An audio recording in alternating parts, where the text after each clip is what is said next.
Hello again. So I'm going to be talking about dynamic CT myelography and why I love this. I don't have any disclosures. What I would say is that no matter what type of myelography you choose, whether it's DSM or dynamic CT myelography, it is so much more than just locating the leak. It really matters because this is about providing targeted treatment. And it's not just here we found the leak, you can stop just there. You can derive so much information from your myelography that can help guide your treatment, even the treatment that the patient might have, as well as potentially risk stratifying that patient. So it can give you a real rich minefield of information. So this is what I'm going to cover today. I'm going to talk about some of the basic techniques for those just starting out in CT myelography, the advantages and disadvantages of the technique, and then some pearls and pitfalls that I've learned along the way.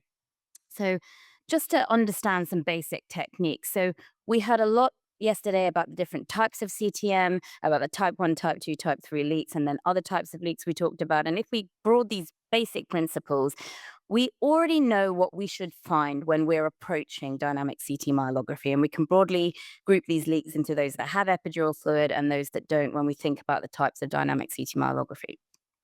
And we look at the positioning of the patient guided by what we're expecting to find. And so these are the broad types of CTM: prone dynamic for those ventral tears, decubitus when we're thinking about a more lateral leak, and then we're thinking about cubitus dynamic when we're looking for CSF-Venous fistulas. Obviously, there are other types of leak, and we can modify our CTM technique, but these are the broad groupings. And what the basic technique around this entails is that when we're talking about dural tear type leaks, we want some kind of quick or repeated scanning that is going to capture that leak in real time. At the CSF venous fistulas, we consider that it's much more important to have a dense layer of contrast, but this is also a dynamic technique. But we keep mentioning dynamic, dynamic. What does dynamic actually mean? Well, I take this to mean as detecting the change in the contrast that you're putting in over time. But I think it's much more important that dynamic refers to your operator, that you are adjusting what you're doing in real time and making sure that the myelography that you perform on the table is adapted to what you're seeing. So I don't think that you can just think that you're going to put contrast in and find a leak. You've really got to be looking at what you're finding. And I'm going to show you some examples of that. So just like DSM, I think CTM is an operator dependent technique, and really applying some of the pearls and the pitfalls and the things that I've learned along the way hopefully will help those just starting out. I do think it's a more forgiving modality than DSM. Basically, you don't have to be as good. So when you're starting, I think this is a really easier modality to start with. Okay, so these are the two most common positions that we use for CT myelography: prone when we're looking mainly for those ventral tears, and then lateral decubitus for those lateral type leaks, and CSF venous fistulas. Now, I work in the NHS predominantly, so this is the setup I have. If you work in some fancy institutions in the US, Andy Cullen invented this table, which enables you to position the patient nicely and dynamically.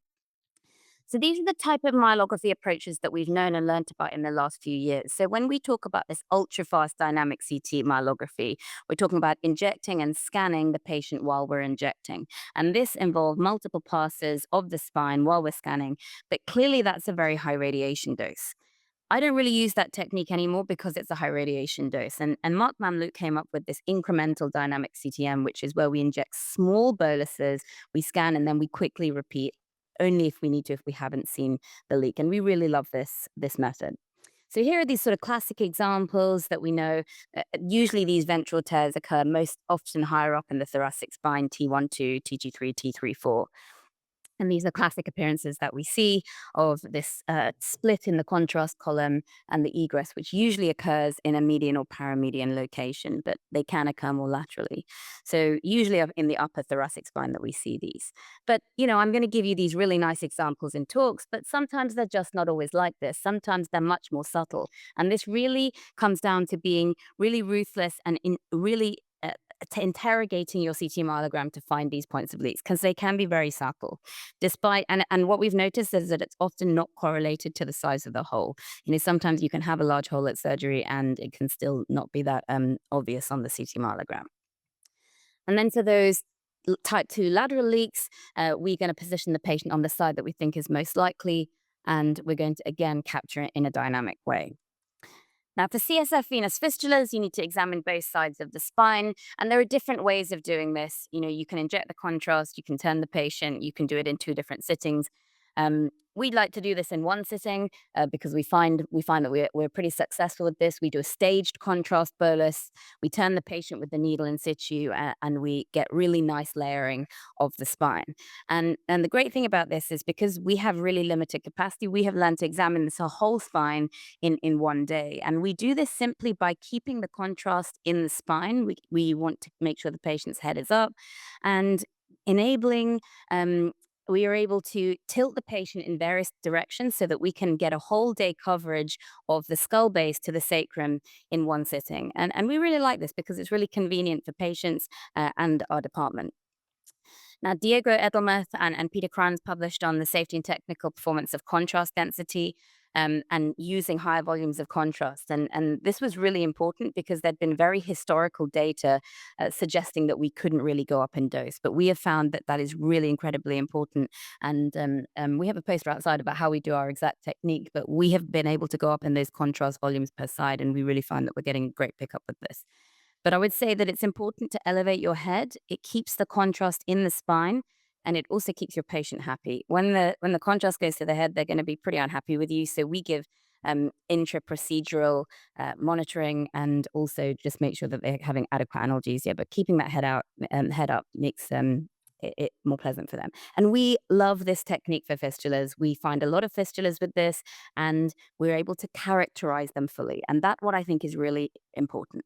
So let me talk about some of the advantages of CTM. So I do use DSM sometimes, but this is often what I'm doing when I'm looking at DSM. I'm not as talented as Marcel. I can often really struggle to find these leaks, especially when it's higher up in the thoracic spine where a lot of these ventral leaks occur. With CTM, you don't have that problem. You can be very standardized about how you're seeing this, and you know exactly where you're seeing it. But Niklas Lutzen did recently publish on a modified technique of using the arm upper and a pump inflator to get to see those upper thoracic leaks. So if you're using predominantly DSM, I would strongly suggest you read that paper. The other thing about DSM is that I've often had problems with identifying the levels because of parallax. So you can use needle to help you or external markers, but sometimes that can take time. With CTM, you can have absolute confidence in levels. So before every patient, any patient that's going to surgery, I prepare one of these PowerPoints for my surgeon. We go through it together because he's going to say to me, what's the segmentation? Show me exactly so that we can be really, really clear about the levels. And not just that, CTM provides you a lot of cross-sectional detail. So it can be really helpful for when the leak is slightly off midline or when you're getting a slight degree of spinal cord herniation. In this case, this was a very obvious spinal cord hernia, but we sometimes find that with those upper thoracic leaks, there is a little bit of cord herniation, and that information can be very useful to tell the surgeon. And in this case, for example, if you watch this video, this was a really nice example. On the CTM, you can see that there's a nerve root that is going out to a body in the epidural space. You can see that nerve root just jumping out. And that's, again, useful information to be able to tell your surgeon.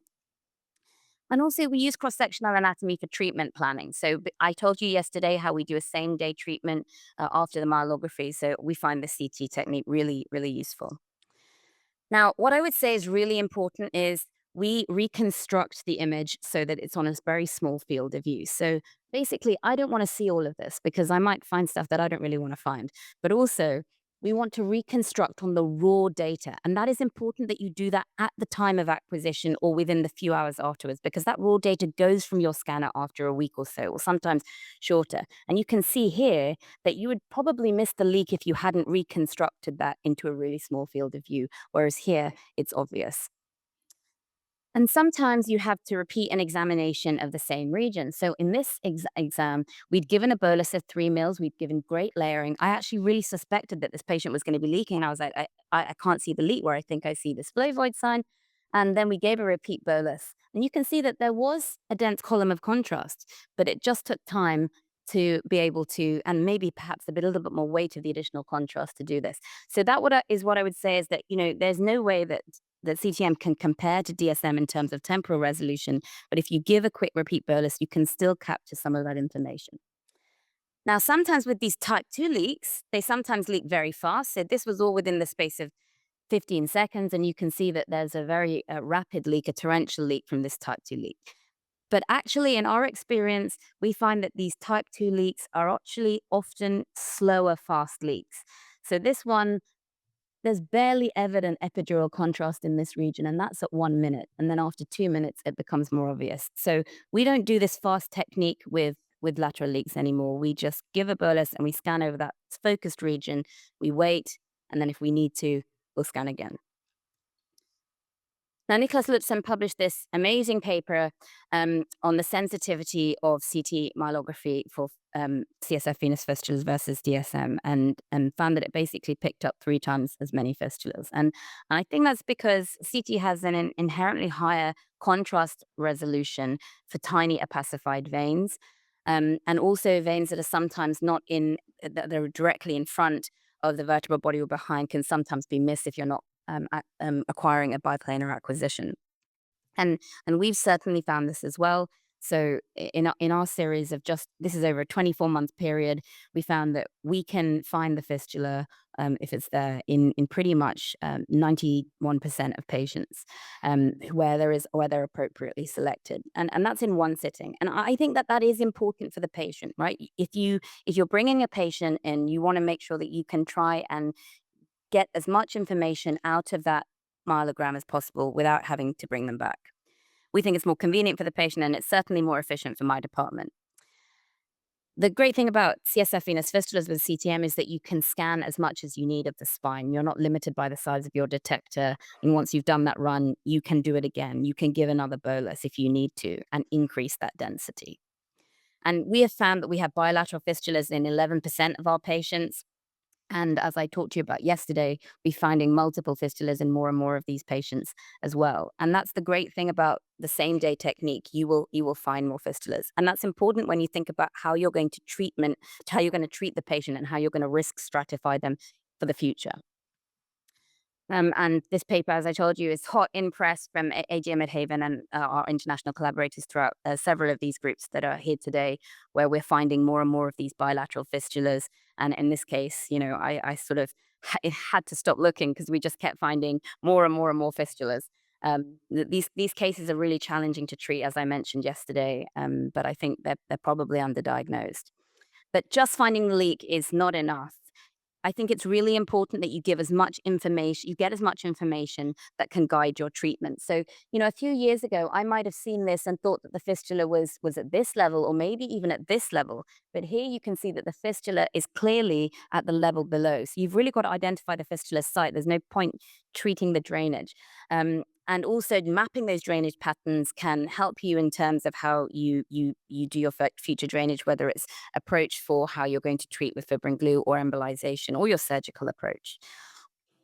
And when we go through things as a team, we always talk about the fistula drainage pattern so that we can talk about how we're going to treat this patient. And I mentioned these extra spinal findings. So, often we don't see this. And there was a paper from the Duke group, which didn't really help with this, which it helped as a field. But what I'm saying is that if you don't see it, it's not that helpful. But when you do see it and you've maybe not seen the fistula, so this was an external myelogram we were asked to review, you can see that there's increased collection in the kidneys, and this was called negative. But actually, when we went through it with a fine-tooth comb, you can see that there is a fistula here. So it's one of these things that if you haven't found the fistula and you see it, go back and really interrogate your scan again. But CTM is not perfect, and I think the biggest issue that we're facing is that it's a high radiation dose, and there's no way of getting out of that. It is a high radiation dose, and if you're going to do multiple runs of the spine, it's an even higher radiation dose. And in the UK at least, they really don't like radiation, so they really want us to keep our radiation doses low.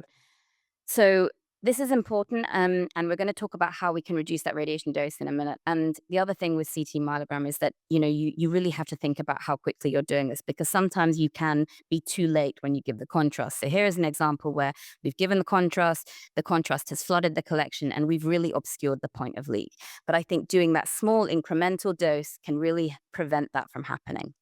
So one of the ways that we decrease the radiation dose is we play around with our parameter settings, and we found by doing this, we can over half the radiation dose per acquisition, but also limit the coverage. So we really interrogate our MRI studies to really help us try and predict where we might see the leak. And we don't tend to do so many passes if it's not necessary.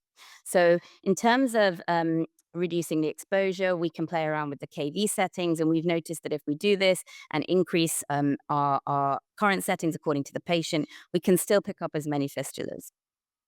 We published on this sign earlier, this flavoid sign. You don't always see it, but when you do see it, it's very nice. And if it's crossing that intrathecal to epidural space, that can give you a real idea of where your leak might be. And so we can often use that to reduce our range that we cover. And I mentioned yesterday about this bottom branch sign that Niklas Lutzen published on this year. This is a really, really good sign. When you see this, we find it really sensitive and specific. And, we see it now on so many of these cases. And, for example, in this case, they had 2 lateral leaks. But in that, you can really just reduce what you're going to scan to that area. So we really only scan that area because we are so convinced we're going to find the leak. And obviously, sometimes we may be wrong, but we can extend our range out. You're not limited by this on CT myelography. You can repeat bolus if you've kept your bolus low. Okay, so I'm just going to finally finish up with a couple of difficult cases. And I think this is the strongest point that I want to give to anybody that's starting out in CT myelography, which is you're only as good as the team you work with. And I think it's super important that you engage your radiographers, your techs on this journey with you, because they are as important to helping you find that leak as you are. And engage your patient. And as Ian Carroll said to me, he said, it's like you're doing a choreographed dance with your patient. It's really important that an engaged patient will also help you in terms of whether you're going to be successful in finding your leak.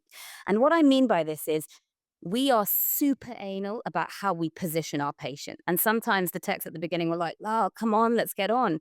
But honestly, this makes the difference sometimes between capturing the leak and not. So spend your time positioning. You've got to have enough cranial flow of contrast if you're looking for those ventral leaks. Make sure your patient is not rotated. This I don't like to see when we do that first capture of when we put the needle in. We straighten out the patient. We want to get a nice layering dose. And avoid this. So we often see CTMs that are like this at the beginning or external reviews. We really want to make sure you've got them in that exactly lateral position, because you can see here that if you look at where this contrast column is, and if you have a fistula here, you're totally going to miss it with this. And make sure that you've got enough coverage. So this is a patient we only gave a 1 mil bolus here. And you can see we haven't got a really dense layer the full way across the theca. And you can see that on the run too, I gave another bolus. We've got a really nice coating there. And you can see that at that point, it's a more lateral leak. So make sure you're not missing that. Now, sometimes you may see appearances like this. We often see this in the upper thoracic spine when we can't get a really nice dense coating at the front. And we don't know why that is. Maybe it's secondary to the membranes. Maybe we're just not getting a great contrast column up there. So sometimes you just need to give another bolus, repeat. And one of the things that we've found really helpful is a Valsalva maneuver, because I said sometimes the cord can be often adherent to the front of the defect. Doing that Valsalva lifts the cord from the front of the defect and helps that contrast come out. And some leaks are just really difficult to find. This was a patient who had siderosis, a very shallow ventral collection. We did 3 CTMs in this patient, and we found this really difficult to find. And on the second CTM, on the last image, we noticed that there was this tiny little puddle here, and that helped us localize it to one vertebral body. But that's not enough for me. I want to see the leak. So I could then bring them back, be really focused. And then I don't know if this is projecting this well with the lights, but I can tell you that there is definitely a streak here, and you can definitely see that egress there. And we only saw this on one of the runs because it was an intermittent leak. Now, Andy Callan has published on the timing characteristics. This is why we do 2 runs, because we do feel that we get additional information. Sometimes you don't have a great first run. But what Peter Cran showed and Diogo showed with this great paper was that actually they think that the contrast density is much more important, not time. And if you look between these 2 runs, you have better density on the second run. So it's important as an operator, you're evaluating what's going on and thinking, what do I need to do? So here you can see the fistula is more obvious on the first run, but the density is better on the first run. Sometimes timing does matter as well, though, because look, the density is better here, and you can see it better on the first run. So this is why we do find this useful. But really, I'm going to stress this point. As an operator, you can't just give the contrast and then hope for the best later. You need to be evaluating that scan as it's happening. We gave this was one of our earlier ones, and I thought this density here is terrible. We're going to give a little bit more bolus, and we're going to lift this patient up a little bit more, because what I saw here was this, and I didn't know whether that was going to be a fistula. And look what happens when we've got better density. And this was a CSF venous malformation. And I'm just going to finish up by saying I don't use photon. We're actually getting one. It's very exciting, but this was kindly given to me by AJ Medhaven, who's an absolute expert in photon CT. And clearly, this is going to be a lot of the future in finding a lot more of these subtle leaks. And finally, it's not just about making your myelogram great. It's also about how you convey these results to the patients. And we've had these 2 papers in the last 6 months, which help us clarify how we can report these findings to patients. So I think CTM is great for localization, but remember, it can give you a lot more information than that that can help your treatment. But really, your meticulous technique matters. Engage your team and your patient. Okay, and thank you to my amazing team for all this.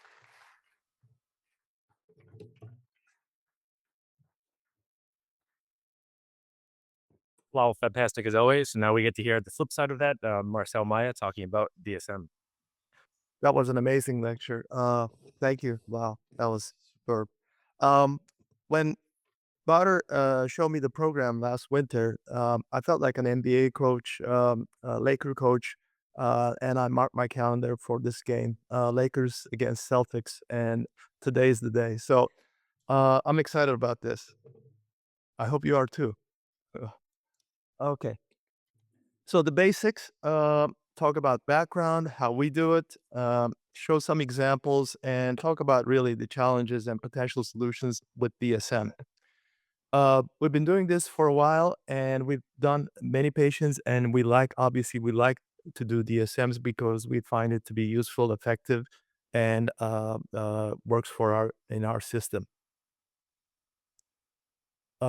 Just a brief history.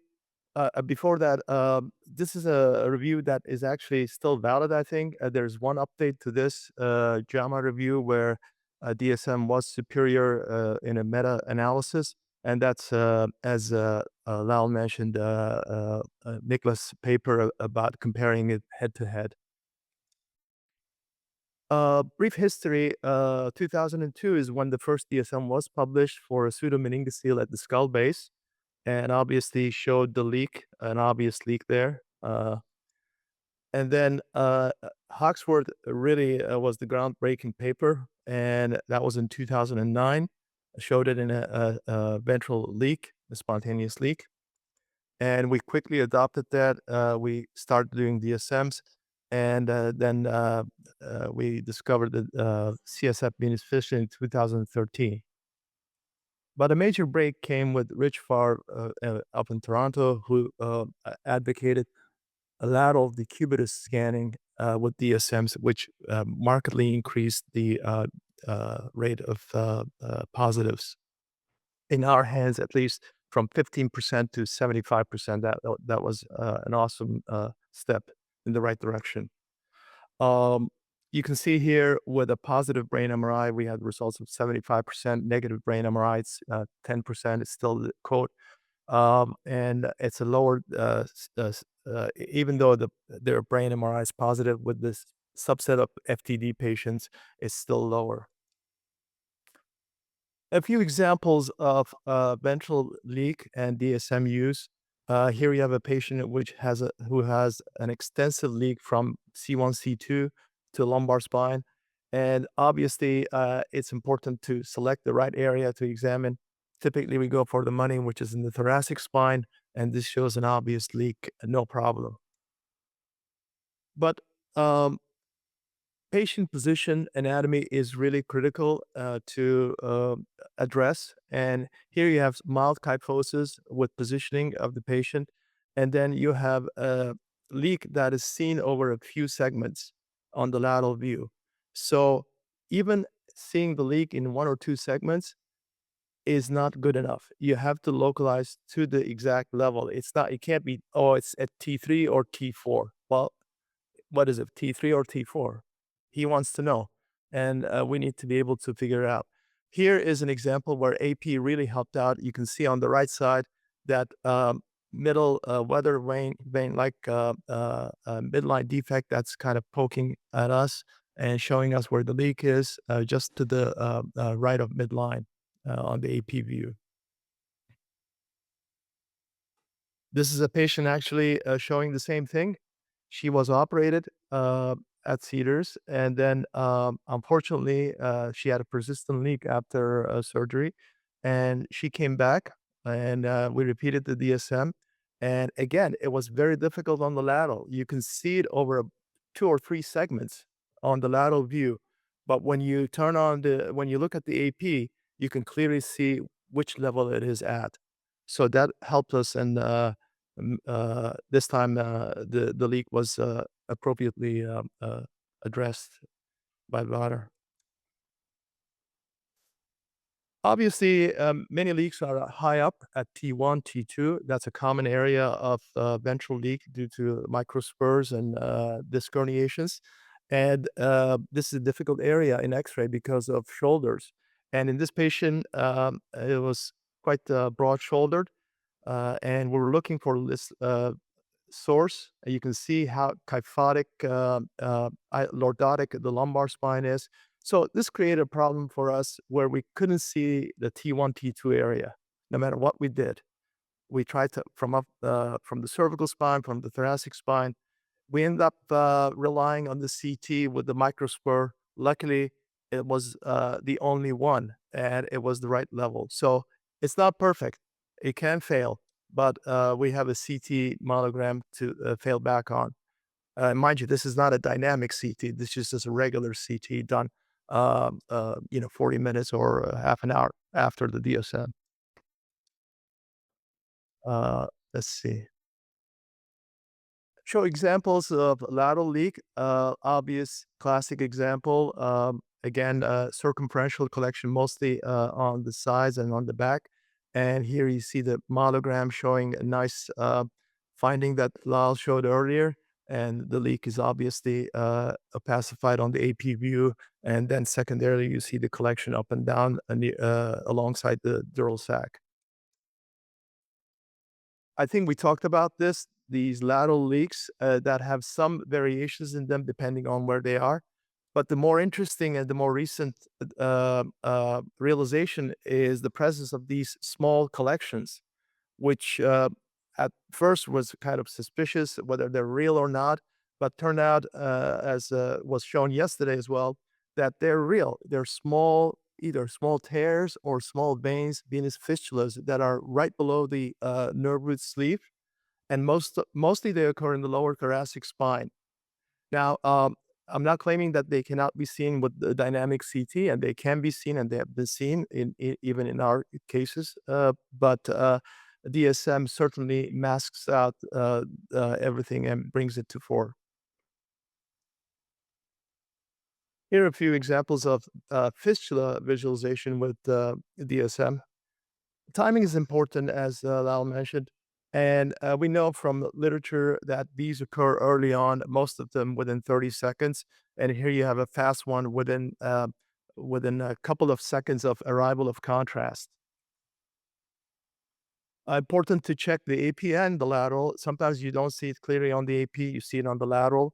And this really is important for us as I think Lal alluded to in the early literature in the paraspinal vein with CTM, because of the presence of the vein that was seen in the CT, there have been some cases where the localization was not accurate, one level up or one level down or across on the other side. But this temporal resolution does allow for precise localization, right and left, and levels. Rare leaks in the sacrum. Examples mostly alluded to as a leakage just from the cyst. However, in this patient, you can see it's not the cyst, it's actually a real fistula. This was a difficult case, as you can imagine. And in the end, through a combination of fibrin glue surgery, etc., we were able to give her some relief and reduce the syrinx in this patient. Here's a subtle fistula up in cervical spine, and you can see a small vein coming up. Here's a more subtle one that I think you can just be forgiven for not seeing this. It's a tiny vein right below the nerve root, but it's important to compare to CT or MR myelogram that you have so that these obviously do not show that vein because they're temporally not related. But the extra density there represents a small subtle leak. This is a recent patient that I had trouble with. This is a 75-year-old woman. with an onset of symptoms, she Googled the symptoms. She diagnosed herself with CSF leak, and she went to the ED. They discovered CT bilateral subdural hematomas, and obviously she had a CSF leak. This is her spine. She had in childhood a scoliosis correction. She's completely solid diffuse, up and down, except for L4-5, where she has severe stenosis. L5-1 is an opening, but L4-5 is like tight. So we tried with a puncture at C7T1, did a myelogram, whereas we were able to determine the C7T1 leak, as you can see here, and put some onyx on it, and she did well. This is an example of a discrepant level on CT myelogram, more recent from a different center. And she had this discovered while undergoing MRI for cervical spine MS follow-up. She was not symptomatic.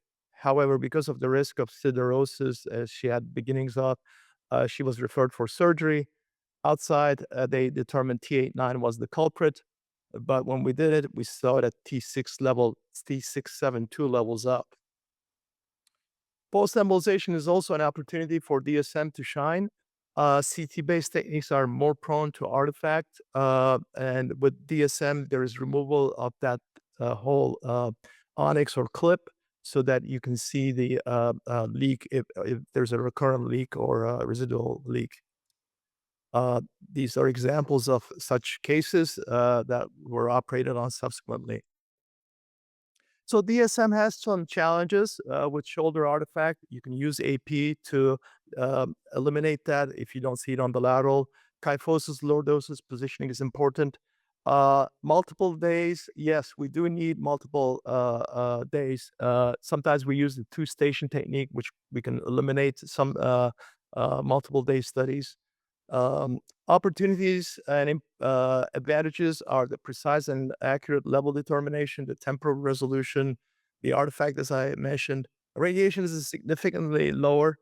And here I disagree with Lal. I think the CTM, the way Lal does it, requires a lot more skill and dedication from the radiologist. I feel like DSM is really pretty standard and probably less operator dependent.